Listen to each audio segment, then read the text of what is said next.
Assalamualaikum warahmatullahi wabarakatuh.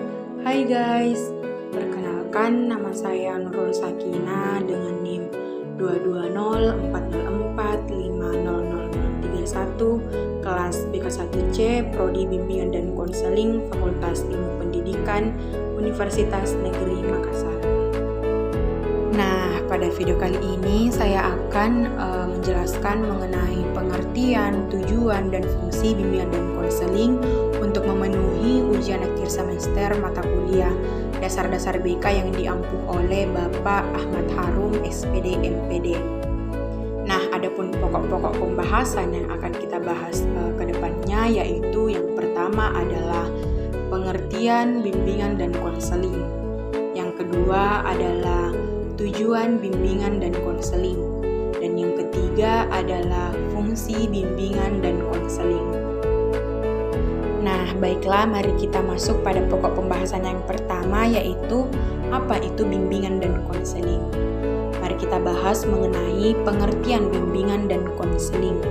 Bimbingan dan konseling adalah rangkaian proses kegiatan yang fokus utamanya adalah memberikan bantuan melalui wawancara dan tatap muka yang bertujuan untuk memberikan bimbingan atau pengetahuan untuk mengatasi suatu permasalahan yang sedang dihadapi.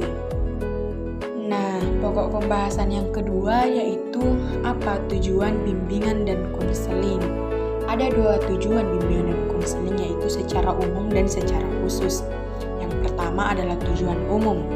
Ditinjau dari perkembangan konsep bimbingan dan konseling senantiasa mengalami perubahan dari yang sederhana sampai dengan komprehensif.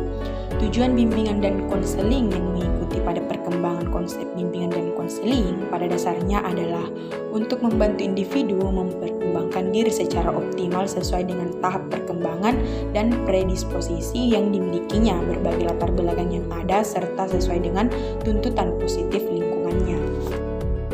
Nah, yang kedua adalah tujuan khusus. Tujuan khusus bimbingan dan konseling merupakan penjabaran tujuan umum tersebut yang dikaitkan secara langsung dengan permasalahan yang dialami individu yang bersangkutan sesuai dengan kompleksitas permasalahannya. Dengan demikian, maka tujuan khusus bimbingan dan konseling untuk tiap-tiap individu bersifat unik pula. Artinya, tujuan bimbingan dan konseling untuk individu yang satu dengan individu yang lain tidak boleh disamakan. Nah, yang selanjutnya adalah pokok pembahasan yang ketiga, yaitu fungsi bimbingan dan konseling. Adapun fungsi bimbingan dan konseling, yang pertama adalah fungsi bimbingan dan konseling di sekolah. Nah, fungsi bimbingan di sekolah sebagai berikut. Yang pertama adalah pemahaman. Peserta didik dapat menyesuaikan diri dengan lingkungannya secara dinamis dan konstruktif. Yang kedua adalah penyaluran, di mana membantu peserta didik untuk menentukan kegiatan ekstrakurikuler, jurusan, atau program studi. Nah, yang ketiga adalah adaptasi, yang artinya memperbaiki kekeliruan peserta didik dalam berpikir, berperasaan, dan bertingkah laku dengan melakukan interferensi agar pola pikir peserta didik menjadi sehat, rasional, dan perasaan yang tepat kepada tindakan yang produktif dan normatif. Selanjutnya yaitu penyembuhan atau kuratif, di mana pemberian bantuan kepada peserta didik yang telah mengalami masalah pribadi, sosial, maupun karir. Nah, yang kedua yaitu fungsi bimbingan dan konseling menurut Prayitno dan Amti. Nah, menyatakan bahwa fungsi bimbingan dan konseling ditinjau dari kegunaan atau manfaat ataupun keuntungan-keuntungan apa yang diperoleh melalui layanan tersebut. Fungsi-fungsi itu banyak dan dapat dikelompokkan menjadi 4 fungsi, yaitu fungsi pemahaman, fungsi pencegahan, fungsi pengetasan, dan fungsi pemelihara dan pengembangan. Nah, itulah tadi pembahasan mengenai pengertian, tujuan, dan fungsi bimbingan dan konseling.